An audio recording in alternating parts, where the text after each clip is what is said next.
Zlatan Ibrahimovic makes a return to international football after 5 years. CAF President Patrice Motsepe hoping that an African team will win the World Cup very soon. A lot of information filtering in from all angles. We'll do our best on the show tonight to give them all to you and put our analysis on all of it. Greetings to you.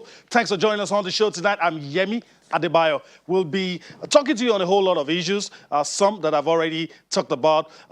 Things on the domestic scene will feature prominently on the show tonight. We'll talk about Nigeria Professional Football League, Nigeria Women's League. We'll also talk about the CAF Confederation Cup, which involves our own Aba Elephants, talking about Enyimba. So we'll talk about all of that for you as well. We'll talk about the things making the rounds in the world of sports. Kamaru Usman in the UFC is going to be Usman Masvidal Part 2. We'll talk about that as well. There's also the story of the title unification bout in the heavyweight category.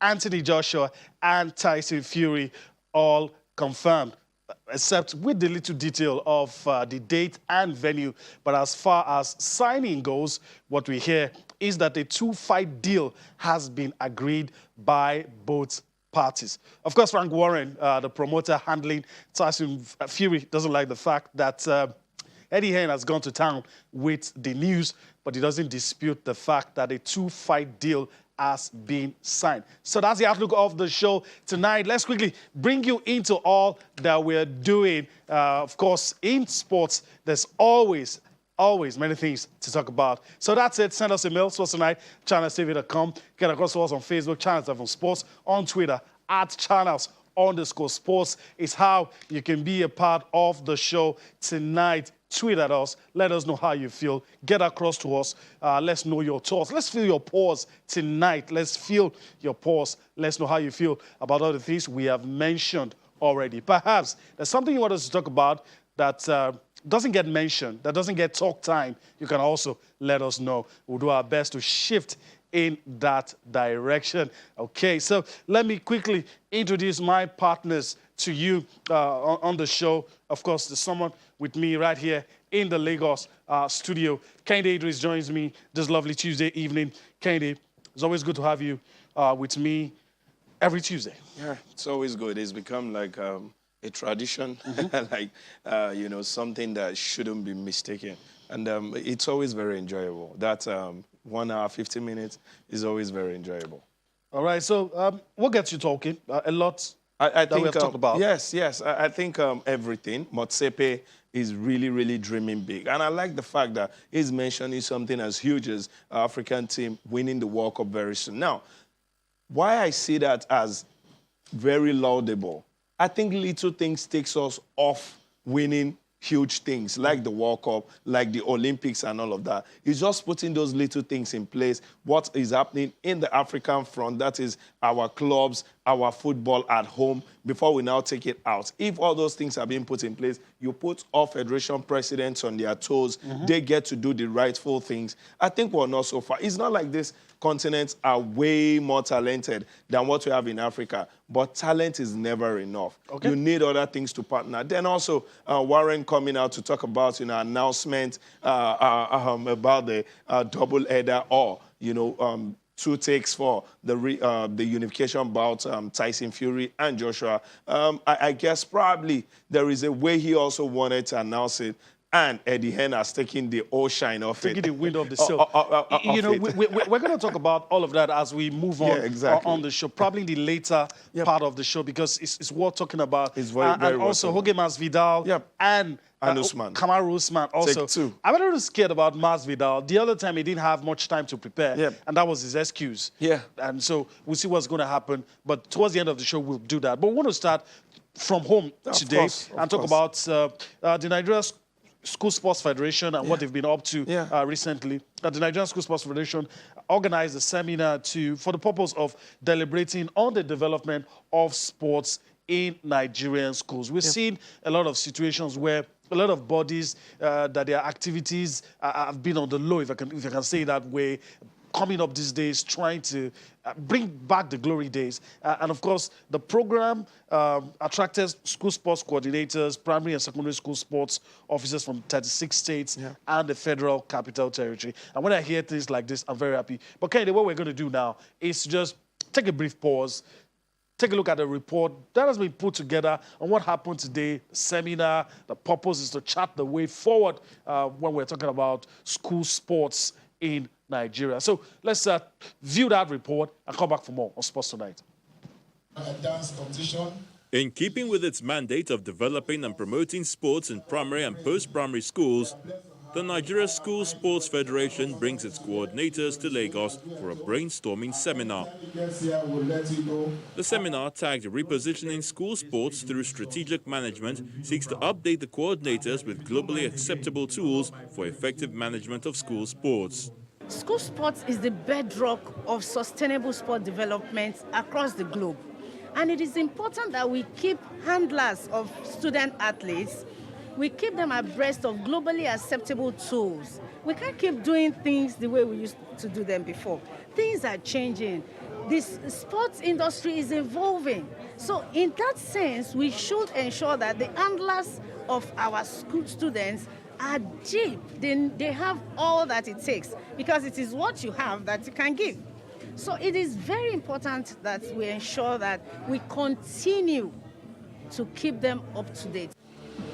The Federation reiterates its responsibility of discovering athletes who are talented in different school sporting activities, like the Channels International Kids Cup and Channels Track and Field. If you don't reposition school sport, I tell you, we cannot move on with sports in Nigeria. I do tell people, if you are fertilizing the leaf and then you leave the roots, very soon the leaf will begin to wither and possibly die without replacement. That is the essence, and that is why it's very important that we pay attention to the grassroots. For me, I say grassroots is school sport, because that is the platform that you can use to reach millions of children. The need to ensure Nigeria fully establishes the importance of sports and education through institutional policies and adequate funding come under focus. It is part of the system because funding, there's a special aspect of the funding. 1% of intervention fund from the federal government has to do with sport and sporting activity. So it is compulsory that we must continue to promote sports and sporting activities in our schools. For about 25 years now, there's been no coordinated effort to focus on our children and to focus on their talent. Now is the time. You know, the Chinese say that the best time to plant a tree was 20, 30 years ago. But the next best time is now. So now is the time. And that's why you see this kind of focus, kind of energy. And I'm so delighted by the participants, because it's a chance also to change their own future.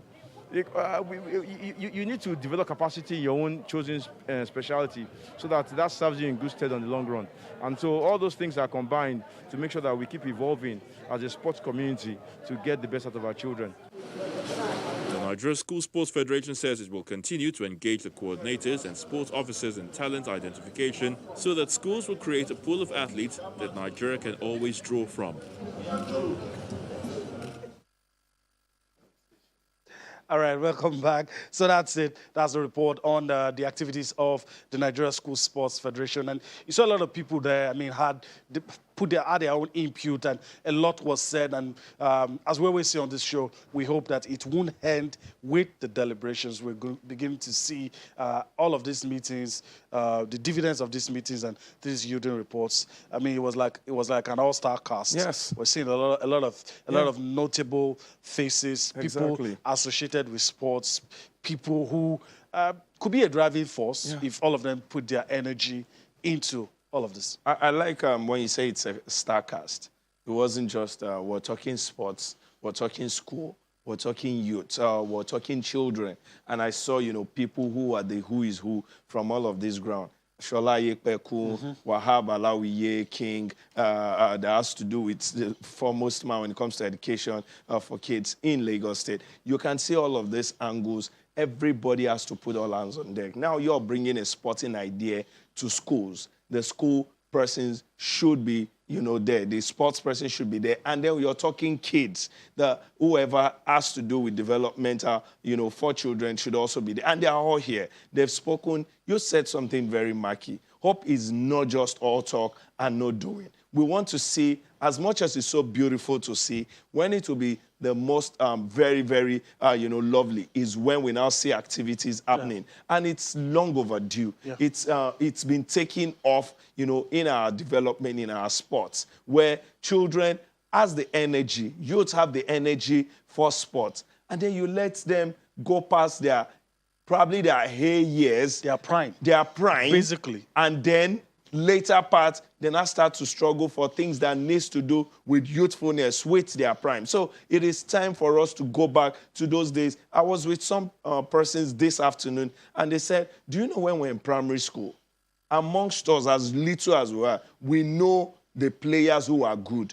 We can easily say, Shola is good, Yemi is good, he is better than me. Simply, in the secondary school, same thing. So if you as the player, co-players, or co-participant can see that, what about the house masters, the sport masters? So it is what we need to do. All right. And after talking, the next thing is swift action. No waiting, no relaxation on this. Want to see it bearing fruit. Okay, so let's move on the show. Our man, Austin Okodakpan, joins us now as we take a look at all of these issues. Greetings to you, Austin. Thanks once again for being with us tonight to talk about sports. Greetings, Yemi, and to all our viewers. It's good to be on the show once again. All right, let's just talk a little about the Nigeria School Sports Federation. I think I've jokingly told you once of a time when my school went to play a particular game and the type of ball was brought, and all the best players in my school struggled because they never played with that kind of ball before. And it just goes to buttress the point that we say, Ken Idris also alluded to it tonight, when kids don't have the opportunities at the right age, and by the time they have that age, they've probably gone past their prime, and from that stage is a struggle. I remember seeing Frank de Boer wearing boots at age 5. The clips, I saw the clips. Frank Ronald de Boer started at age 5, Ajax Academy, doing all of those things, and those kind of things are missing here. But I hope with what the Nigeria School Sports Federation is doing, we could get a semblance of that in the nearest future. Yeah, I totally agree with you, Yemi. And the president of the School Sports Federation made a very important statement. She said the grassroots is school sports. And I know Olabisi Joseph so well. She's very passionate, and she's always saying we need to build from the bottom to the top. You also made good points with the ball behavior. So with the grassroots, I've noticed that it requires so much attention. I remember when I traveled to the United States, I went to a football club for kids, and I realized that, Yemi, there's a way they even lace the boots for kids. The way they lace the boots for kids. So that's what she was trying to say, that the handlers must understand what it takes to take care of school sports. It is not the way you train a child to become a star that you train an already established person. And sometimes we see these problems that we just carry persons who don't really understand foundational growth and just put them in charge of football. And when those persons get in that position, it's the win at all cost mentality that they bring into it. So it's a very delicate stage. I like the fact that persons that are key in terms of foundational and developmental sports in Lagos State were at that meeting. It was good to see Shola Ipeku talking about the need to, keep the process going. Mr. Wahab mentioned something very fundamental: funding. He said funding is very important. And we're in a society where people just want to put their money into what will give them instant profits. And because the grassroots and school sports level is long-term, people are not putting money because they cannot wait 10 or 20 years to start reaching that, progress. So that's a major, major problem for a school sports funding, and if you check the Principal's Cup, while it did so well in the days was because it sparked interest. And so a lot of companies came into it. And the moment that interest dropped, the competition died. It's trying to come back now. I've been telling and charging the ministry, there must be a policy to back up the efforts. Put it into the school curriculum. Let students take it serious. Let games masters take it serious. Parents should also take it serious. So, I mean, when we put all of these things into an holistic view, we'll start winning again at the grassroots. All right, I like everything that you have said, Austin. And if there's anything I could add, I want a situation where people who love sports will not be put in a situation where they have to choose between their education and sports. We need to get to a point where there's a balance, even in our educational system, that while you're doing sports, you could do it with your education. There are many talented people that have had to choose, and I think that is not right, and we're missing.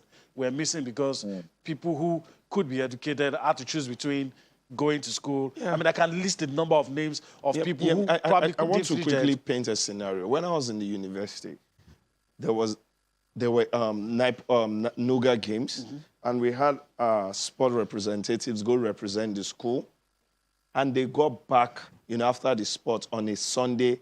Before they got back, exams were already set for Monday. And we talked that these guys give them a week they went to get to the prepare. School. The school didn't listen. Exams started on Monday.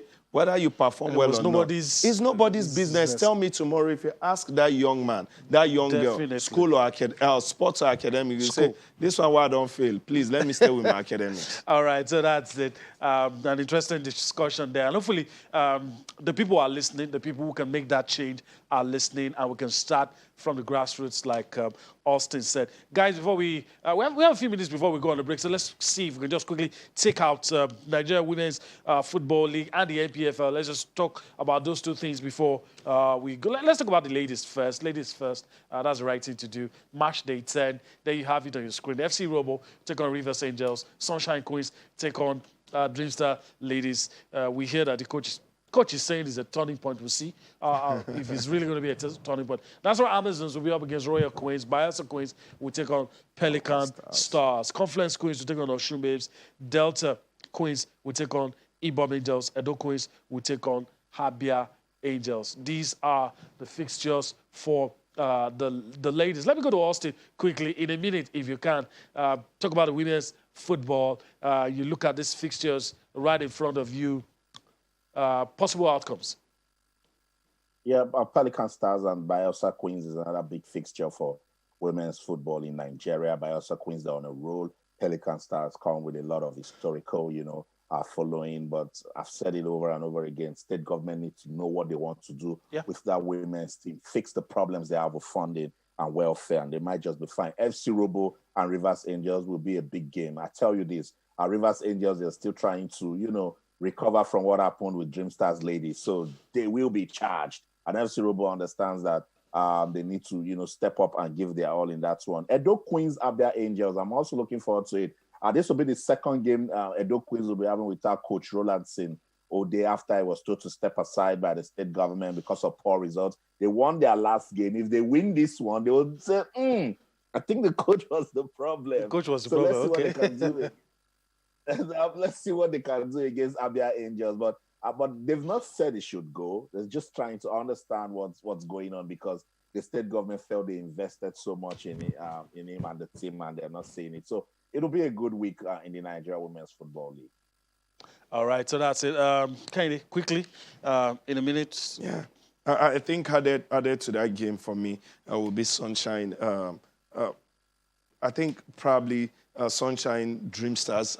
I really want to see how Dreamstars are planning. If it's really a turnaround. If it's really a turnaround. I think for me, if that game is not getting my full attention, then it will be FC Robo Rivers India, because I know the entire nation, as long as you're a female football lover, women's football lover in Nigeria, you want to see that game. And I think the other two games Austin mentioned, Edo Queens, Abia, and then, Bayelsa against Pelican, definitely games to see at the NWFL. Okay, definitely games to see in the NWFL Premiership. We need to go on a break right about now. When we return from that break, we'll talk about the CAF Confederation Cup. We'll talk about the UEFA Champions League. We'll talk about Patrice Motsepe. And we'll talk about the sensational return of Zlatan Ibrahimovic. Join us again.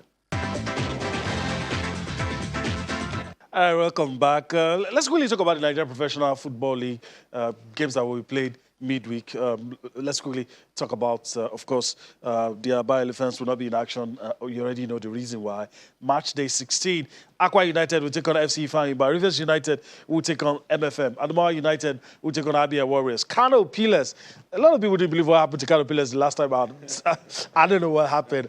Maybe Austin will tell us. I don't know what happened. Kano Pillars take on Kwara United. And some other matches still that will also be played. Then you have Heartland will take on Wiki Tourists. Warri Wolves will take on Jigawa Golden Stars. Of course, Eimba and Lobby Stars, that game will not be played because Eimba already in South Africa waiting to play against Orlando Pirates. There you have some of the other games to be played on Thursday. You have Plateau United will take on Sunshine Stars. Casino United will take on Rangers. Nasarawa United will take on Dakada. These matches will be played on Thursday. Let's get Austin's thoughts quickly.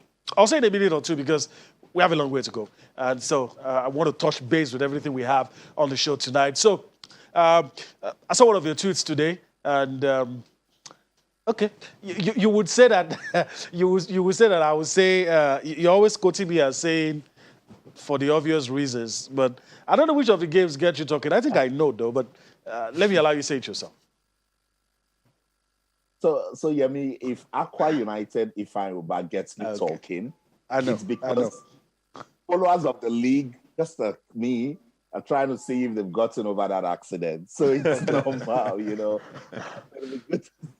It's good to see their psychological part in approaching that game. But it's going to be a good fixture because Aqua United, they were pumped up. Remember, they were having a good run and they were hoping to go to Kaduna to get something out of that game against Jigawa Golden Stars. But what happened. Accidents are inevitable. When they come. Now they have FC Ifeanyi, but I'm sure they must have dust the dirt off their shoulder and see what they can do. Particularly that younger brother, Dakada, is doing so well. So that should push them to say, oh, they need to also do something. You talked about Kano Pillars.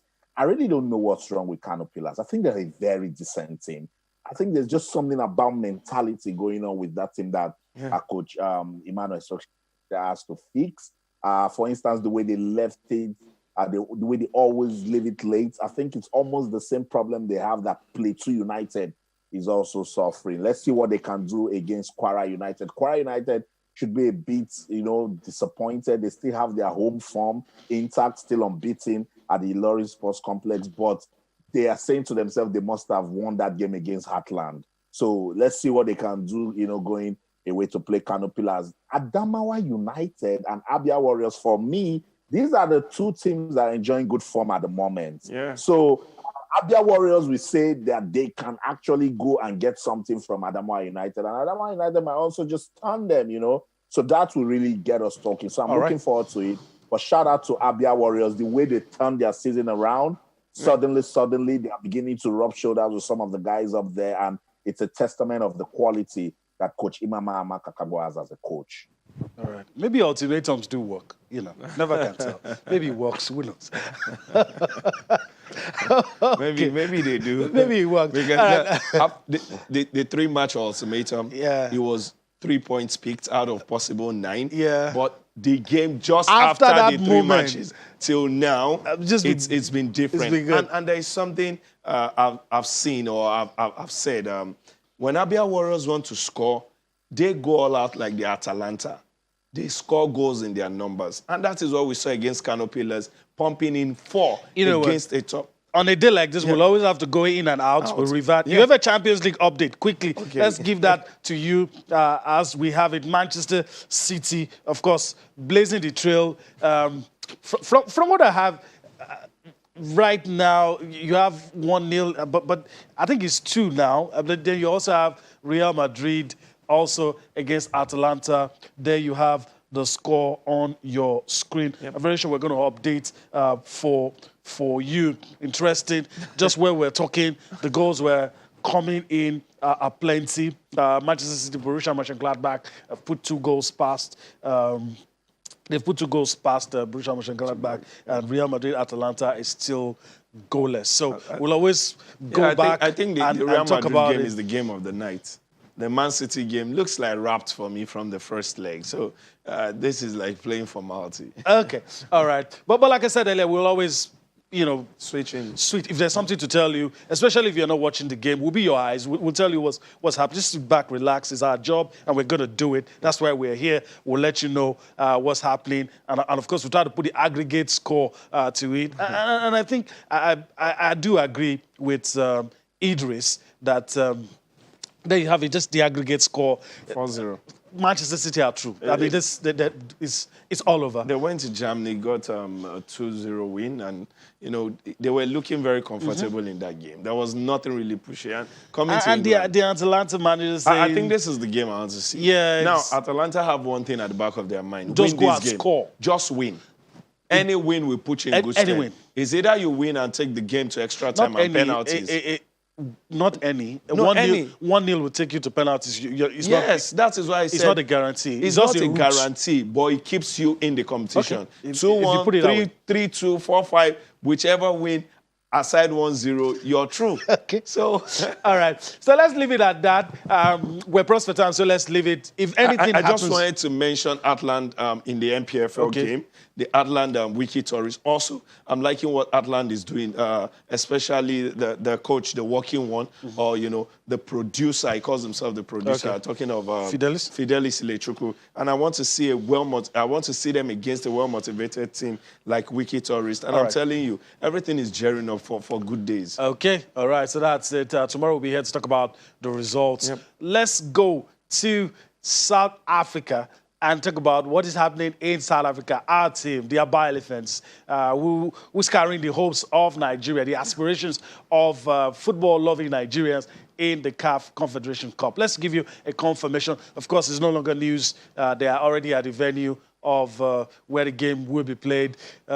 Nigeria's taking on Orlando Pirates. Doesn't get bigger than this on the African continent. Ali Benghazi up against Eton Setif of Algeria for sentimental reasons.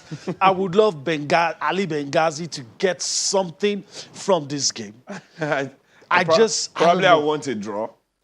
I don't even mind Ali Benghazi winning. Okay. I think for me, a draw won't be bad. And Eyimba goes on to win 6 points.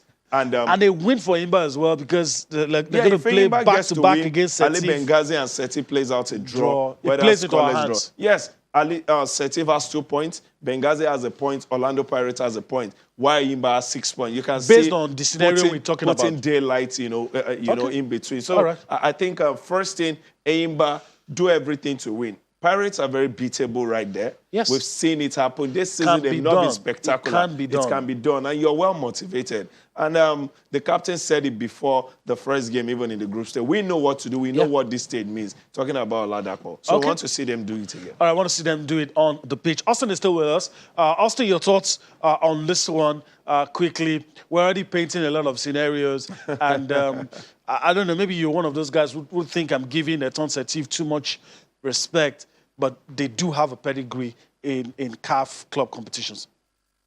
Yeah, I do agree with you. I remember the first time we talked about this group when the draw was done. I said disregard every other team, just face your team and do your job, But I understand that yes, these stats, make you or destroy you. For instance, Orlando Pirates. If you want to look at their home format in the league, you say, oh, it's going to be difficult.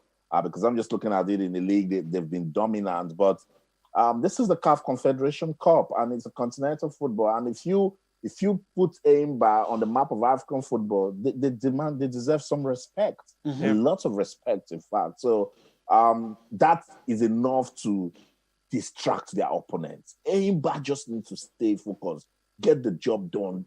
There's just something about them not taking chances that pisses me off so bad. They need to start taking their chances and stop those silly mistakes at the back. The game, the penalty call in the first match could have been avoided. Yes. Just be a little bit more avoidable. careful, particularly now that you are playing away from home. Don't come and tell us that, the referee.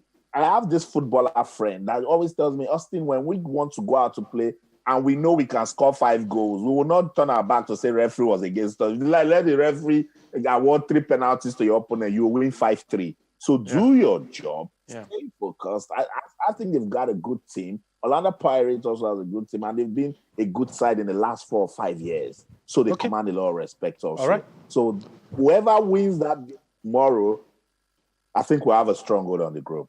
Okay, all right. So let's leave it at that, guys. Stand by. Let's listen to CAF. We talked about it earlier. The CAF president. There was press conference today, and he said some things.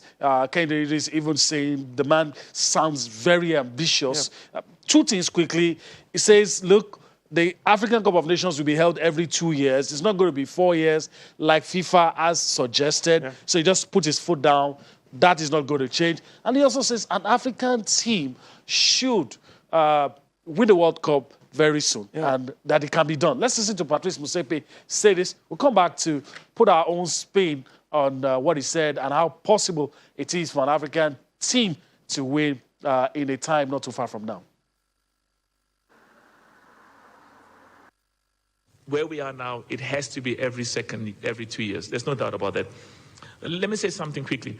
You know, African football needs partners. And you need partners who can make things happen. You've got partners who've got brilliant ideas, it's fine. You've got partners who will encourage you, it's fine.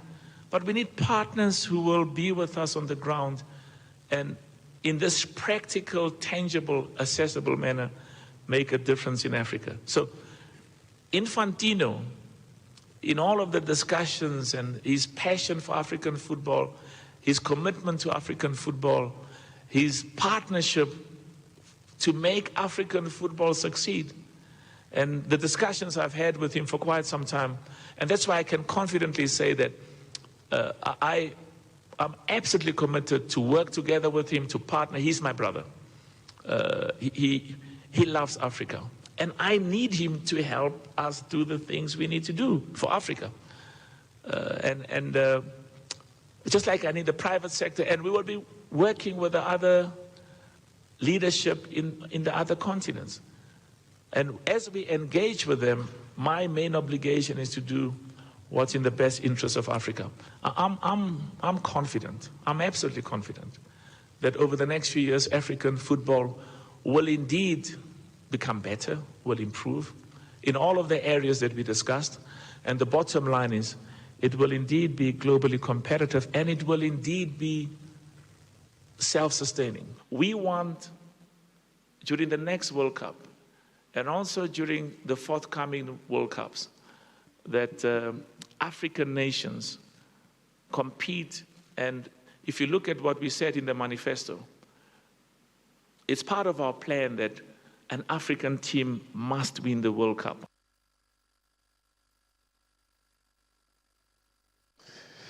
Whew, that was. I feel inspired listening to him, and I'm trying to imagine. You could trust Patrice Motsepe to put the structures in place to ensure all the things that he has said. But I'm interested in asking my guys in the studio. Let me start with Austin. If Patrice Motsepe does what he says he will do, and I think he will do it, which African team do you think will be the first to win or can win the World Cup? Let me put it that way. I need a quick response from you. We have a lot of ground to cover, but from listening to him and that hypothetical situation, which African country do you think can do it? Nigeria. Oh. What a big trouble. What country do you want me to yell?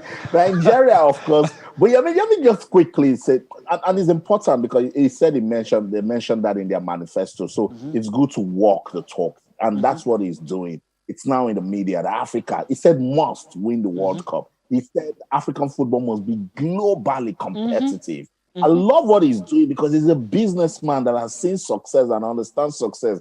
And one of the qualities of a leader is you must seek partnerships for development, partnerships for growth. And that's what he said about Infantino.